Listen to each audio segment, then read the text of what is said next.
de serviços prestados, as reclamações até que nem são tantas assim, viu, Boturão? Acontecem pontualmente, questão de extravio de bagagem. Há pouquinho tempo atrás eu tive um caso comum, né? no escritório envolvendo perda de bagagem. São situações mais pontuais.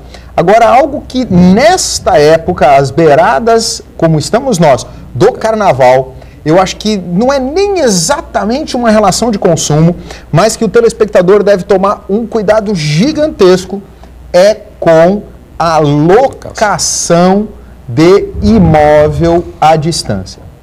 É muito fácil alguém colocar fotos, criar um anúncio, né, criar uma página de internet, algo ridiculamente simples, montar uma página de internet, colocar lá fotos de um lugar maravilhoso, um cenário, e né? a pessoa, exatamente, a pessoa bonito, adquire, faz um depósito, olha, não, tem que fazer a reserva de 50%. Abrir uma conta bancária é algo que se faz em alguns minutos, né? E aí abre lá a conta, 10, 15, 20 pessoas diferentes alugam a mesma casa, quando chega lá não tem absolutamente nada, e os estelionatários levaram um monte de dinheiro. Essa semana eu vi um anúncio, aliás, assim, um comentário num blog de humor, mostrando uma situação real, em que alguém, assim, excelente casa com piscina, e as fotos que foram tiradas foram em perspectiva, da beirada da piscina. Então mostrava toda a água da piscina e a casa no fundo. E aí mostra uma foto verdadeira, era uma piscina de lona. Que a foto tirada em perspectiva parecia uma piscina gigante de 20 metros na frente de uma casa. Aquela borda infinita, não é? A borda infinita. Exatamente, aquela coisa assim. E era uma foto em perspectiva. Então, assim, a aquisição, a locação desse tipo, nesse momento, talvez seja, em função do carnaval, a coisa que mais o telespectador tem que tomar cuidado. Vou para uma casa de campo. Tirar uns diazinhos de folga, né? Num lugar que teoricamente sai mais barato do que um hotel, né? Tem um pouquinho de trabalho. Pega lá a lista telefônica e liga para os endereços em volta, confirmando, olha, existe mesmo o número tal dessa rua? É uma casa para locação? Cabe lá 20 pessoas mesmo? E etc. Eu, nesse momento, assim, no pré-carnaval, eu acho que talvez seja a melhor dica que a gente pode passar. Porque aí faz o depósito inicial, como você pediu, né? E aí... Já foi. Nunca mais. O cara encerra a conta, muda de endereço, até logo. Né? Todo ano, a gente vê muitas notícias na televisão de casos semelhantes. E se o telespectador for considerar que a mídia, a televisão, ela retrata 1, 2, 3 casos, porque é uma questão de espaço, de tempo de TV e etc. E mostrando 1, 2, 3 casos, ela já chama atenção para o assunto. Mas tenho certeza, para aqueles 3 casos que você viu na televisão, aconteceram 30, 40, 50. Né? Se a televisão for mostrar todos os casos que chega de informação a ela, ela tem que ocupar um dia inteiro só mostrando gente sendo fraudada. Então, tomem cuidado, porque acontece demais esse tipo de problema. E, claro, o tema tem a ver com direitos do consumidor. E o sistema bancário sempre foi aí um dos líderes, aí, os bancos, né, foram sempre os principais líderes das reclamações para o consumidor. E lá no SIDOC, é assim também? Infelizmente, sim, viu, Edgar? A gente estava até comentando aqui no intervalo, mudam-se as ordens, mas são sempre os mesmos protagonistas. Quer dizer, ou são os bancos, e aí eles revezam entre si, ou depois vem as teles, agora a telefonia móvel ainda maior do que a fixa. De certa forma, até se justifica pela quantidade, obviamente, de consumidores que estes conglomerados de empresa têm, né? Porque o banco não atua só num segmento específico, ele tem o serviço bancário, que aí vem cartão de crédito, financiamento, leasing, CDC e por aí afora. Quer dizer, ele tem uma capilaridade na sociedade muito grande, ele pega uma quantidade de consumidores bastante grande. E isso, de certa forma, obviamente, vai impactar, vai refletir nos índices de reclamação. Mas o que a gente percebe lá, isso não só agora, mas antes até, é que os bancos têm um número excessivo de reclamações, quando na verdade uma simples orientação, uma mudança de posicionamento por parte deles resolveria em muito, melhoraria demais a imagem dele perante seus consumidores e também melhoraria o ranqueamento deles lá na tal lista negra do Procon. Coisas pequenas, coisas simples. Esses dias lá mesmo chegou uma reclamação de uma consumidora que fez um boletim de ocorrência no 2º Distrito Policial aqui de Santos, a delegada nos oficiou pedindo para que nós apresentássemos o histórico de reclamações daquela instituição financeira. E, na verdade, a consumidora teve no adiantamento salarial dela o desconto de todas as tarifas, taxas e sei lá mais o que o banco cobrava e dizia estar atrasado, quer dizer, pegou ali quase que todo o adiantamento.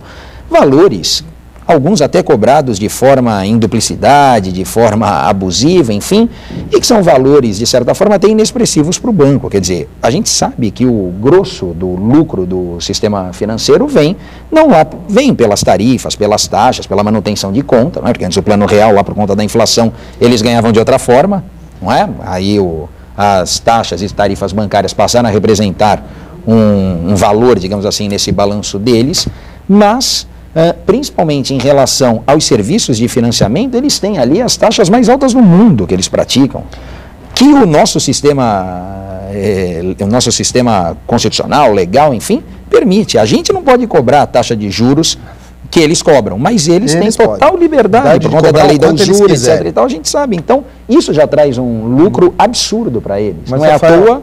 O banco ganha em absolutamente tudo o tempo todo. Centavos multiplicados pelo número de clientes, geram milhões. Imagine um banco que tenha, e não são poucos, aliás, são muitos, né, que tenham 50 milhões de clientes. Se simplesmente, por algum motivo, um errinho de sistema, na conta de cada cliente, eles fizerem o lançamento de R$1, inventa um nome qualquer lá, taxa de luz, e joga lá R$1 na conta corrente de cada um dos seus clientes, cobrado indevidamente. Quantos prestam atenção nessa cobrança? Quantos vão gastar de 30 a 40 minutos no telefone para dizer assim, olha, eu não tenho, que você tem que me devolver isso que você cobrou indevidamente? Quantos 1%. Vão gastar 1 hora da sua vida para ir no banco reclamar de R$1 cobrado? 1%. E 50 milhões de clientes, R$1 por cliente, são 50 milhões de reais. Então, essas cobranças que às vezes a gente não consegue entender, caramba, por que significa para o banco R$2,30 para ele vir cobrar de mim? Só que ele está cobrando não é só na minha, é de todos. E aí são milhões e milhões e milhões e milhões. Infelizmente, nós não temos uma estrutura fiscalizatória e de repreensão a este tipo de conduta lesiva a toda a sociedade. Isso é muito triste e acontece todo santo dia em todos os bancos. Mas o mais grave, Ranieri, não é só isso. Você falou da cobrança, quer dizer, o consumidor se desespera e ele não tem uma satisfação. Não. Ele vai para o SIDOC, muito bem. O SIDOC, ele não tem o poder de decidir, ele intermedia. Sim.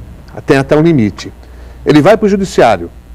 Lamentavelmente, o judiciário, mas é tá moroso. Não, e não é só uma questão de morosidade, não. Eu diria que o entendimento do judiciário está tremendamente comprometido. Não estou falando de corrupção, não estou falando de juiz, mas é uma questão de posicionamento. O posicionamento está comprometido mesmo. Equivocado. Criaram-se os juizados especiais para quê? Para agilizar. O volume é tanto que não agiliza nada. O juizado está sendo instrumentalizado. Quer dizer, tem juiz mandando emendar inicial. Quer dizer, refazer, para o consumidor entender, uma petição que um advogado ingressa. Quando lá nem precisa de advogado. Basta qualquer ir lá e fazer a sua reclamação.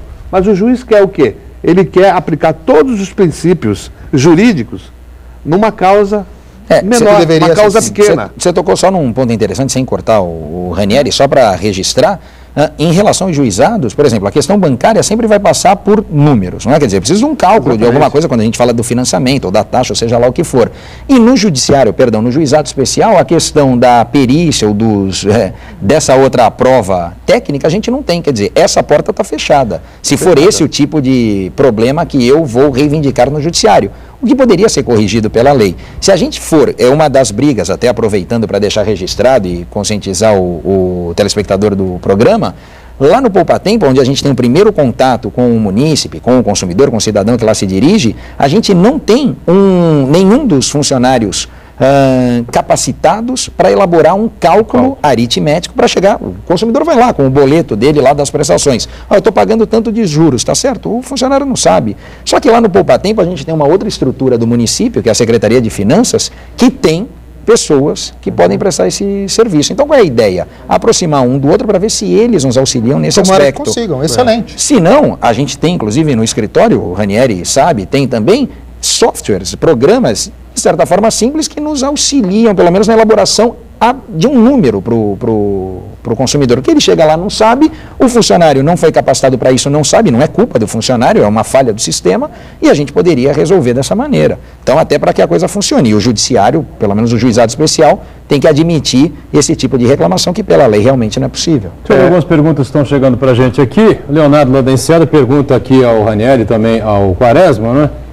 Diz que tem plano de saúde e está com problemas para agendar exames. A demora chega a 3 meses.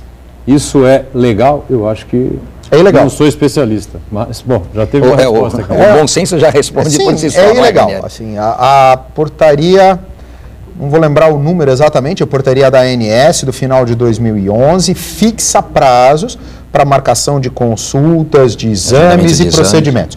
É importante que o consumidor, usuário do plano de saúde, saiba que a portaria fixa um prazo, 7 dias, 10 dias, 15 dias, dependendo da natureza do serviço, mas não é para aquele médico escolhido, para aquela clínica escolhida.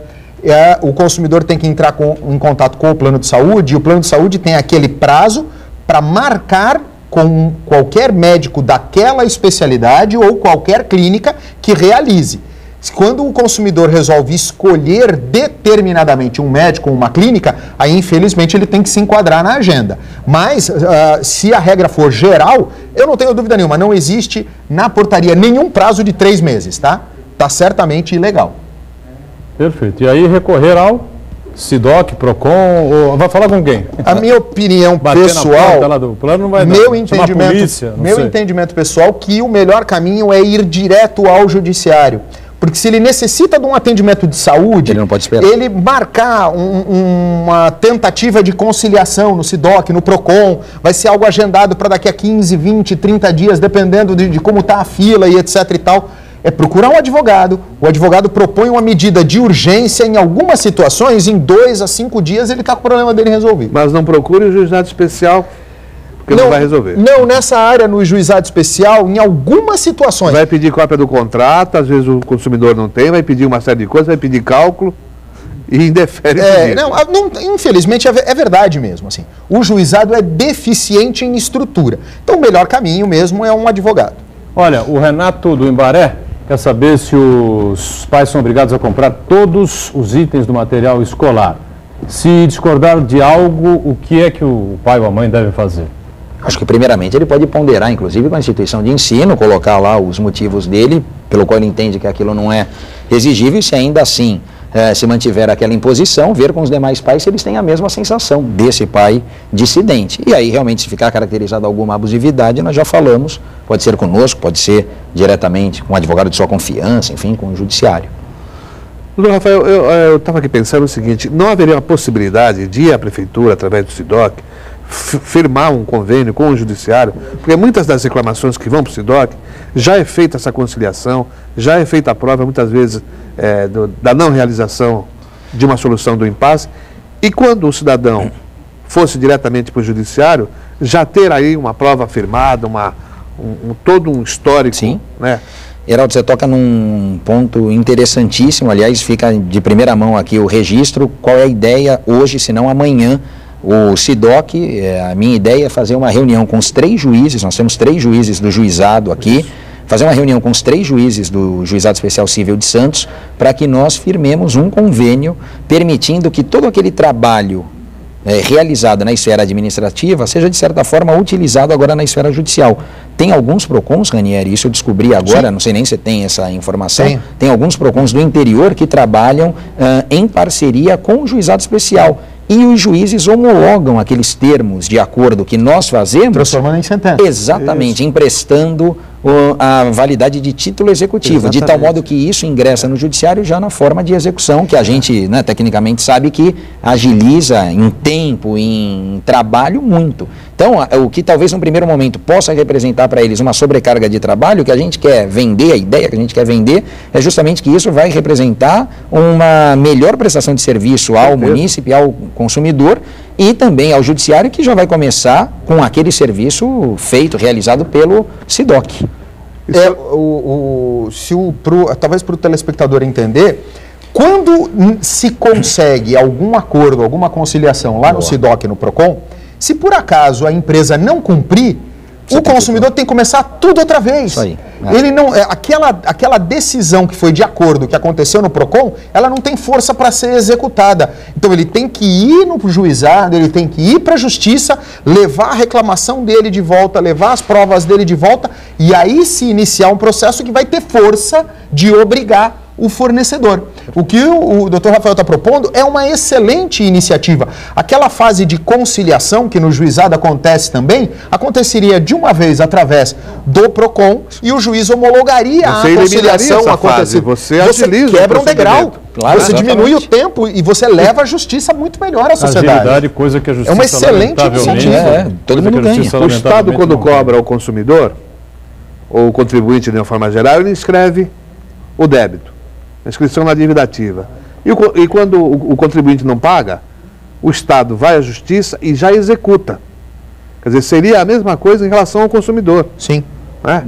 Essa é a ideia. Um ponto altamente positivo. Eu espero, inclusive, encontrar essa receptividade, porque só vai funcionar a parceria, obviamente, se o judiciário assim se posicionar. Olha, eu lhe digo, eu acho que da comunidade, do judiciário hoje, nós temos uma situação ímpar, que em duas das varas elas estão com juízes substitutos, porque os titulares foram puxados para a assessoria da presidência do tribunal. E temos uma vara com um juiz titular que, da posição dele, pelo que eu conheço, aí está aí há mais de 10 anos lidando, duvido que ele não aceite. Aliás, eu convidado para vir aqui ao programa, viu? Eu tenho a mesma impressão do Ranieri. Vamos saber da Maria Amélia, do Boqueirão, né? Ela disse que quer saber se o Código do Consumidor permite as escolas cobrarem a taxa de xerox ou cópia, né? Que pode chegar a R$ 140 a cada 3 meses. Bom, cobrar, eles podem cobrar, agora é aquilo lá, não pode condicionar, não pode impor o pagamento. Só pode tirar a xerox. Ela pega e tira a xerox aonde ela achar mais barato. A escola pode cobrar, então fica claro isso, só não pode condicionar isso, só pode tirar a xerox também. Não, não vemos um presídio, né? Aí eu acho que eu já vou discordar um pouquinho. Peraí, ela não pode fixar uma taxa de R$ 140 num mês para tirar a xerox. É um serviço correlacionado diretamente aliás, não é um serviço, é um produto. Tirou o xerox de 10 folhas, ela pode cobrar pelas 10 folhas tiradas. Ela não pode cobrar uma taxa pelo um número indeterminado de cópias. Isso não pode acontecer de maneira nenhuma. Porque se ela tirar 10 cópias e cobrou R$ 140, está cobrando R$ 14 uma cópia. Não, mas peraí, no outro mês a gente vai tirar 1.000 cópias. Não interessa, é fixar um preço pela cópia, tirou 10 cópias, tirou 50 cópias, cobra o preço de quantas cópias tirou. Claro. Não pode ser uma taxa genérica. Pelo menos eu entendo dessa maneira. Não. Eu até imaginei que tivesse um número mínimo, é claro, e fica boa essa colocação, perfeito, lógico. Raimunda da Vila Margarida, São Vicente, ela está reaproveitando o caderno de espanhol do filho e diz que sobrou folhas em branco do ano passado. Acha que as escolas deveriam aderir a esta ideia. Eu não sei como é que isso. Uma excelente sugestão. É aquilo que a gente estava comentando a respeito do livro. É o mesmo livro. De tempos em tempos, um livro muda pedagogicamente, ele se atualiza e etc. Mas nenhum livro muda todo ano de um ano para o outro. O mesmo livro pode ser utilizado 2, 3 anos, no mínimo. Dificilmente vai mudar todo ano alguma matéria, algum tema. É algo que tem um tempo. Deve ser reaproveitado. É útil em todos os sentidos, economicamente, ambientalmente, tudo. Tem um sentido muito bom isso. O Ministério da Educação, inclusive, no final do ano, eles sempre fazem veiculam essa propaganda institucional para que os alunos devolvam os livros, para que os livros sigam para outros. Possam ser aproveitados. Quer dizer, veja que o poder público e a iniciativa privada não se falam, né? Ou pelo menos não agem da mesma maneira, era só uma união de esforços nesse sentido, padronizava e resolvia. A Manuela, do Jardim Castelo, quer saber o seguinte: se o SIDOC aceita denúncias de estabelecimentos que vendem produtos com data de validade vencida. Claro que aceita. Claro, sim. Aliás, dependendo do estabelecimento, se for aí do filiado à APAS, inclusive, a gente sabe que tem aquele convênio para que o consumidor adquira o mesmo produto na data de validade sem pagamento, não é de graça, mas aceitamos, sem dúvida nenhuma, e cabe inclusive a autuação. A Sônia do Jockey Club, também São Vicente, que antigamente era vendido o logotipo da escola para costurar na blusa. É verdade mesmo. É verdade. E agora é tudo estampado, o que dificulta a compra, e muitas escolas mudam o modelo da roupa toda hora. E todos os anos as escolas municipais dão apostilas que nem sempre são usadas. Também é real isso, né? Aquilo que eu ainda comentei a respeito da questão da estampa, antigamente eram os bordados e etc. Poxa, as escolas podem muito bem travar bons relacionamentos com os seus consumidores, os pais, de maneira a encontrar um melhor caminho que atenda à necessidade de todo mundo. Uriel Vilas Boas, nosso amigo de sempre aqui, lá do Campo Grande, parabeniza a gente aqui pelo programa. Obrigado, Uriel, um abraço para você. A Lídia do Jockey Clube São Vicente, há livros que as escolas distribuem e falam que podem devolver, mas os colégios não pedem essa devolução. Esse eu não tenho. Ela está relatando algo sobre isso, que é uma prática que parece ser positiva, mas que no final da história não é concretizada, né? Infelizmente.